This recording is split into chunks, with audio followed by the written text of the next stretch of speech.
V ljubljanskem zavetišču za brezdomce domuje tudi Tačka.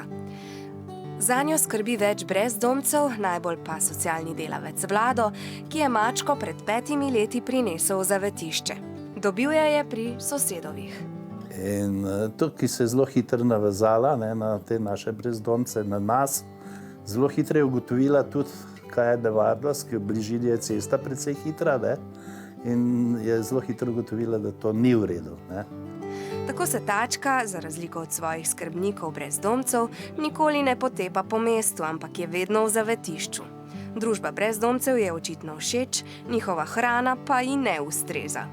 Ima svojo hrano, celo svoje skladišče, vidite vse brikete, dnevno hrano in poslastico so pa palčke.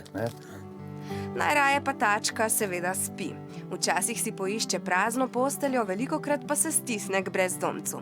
Najraje k Romanu. Crklava se en drugega, tudi včasih v krempla.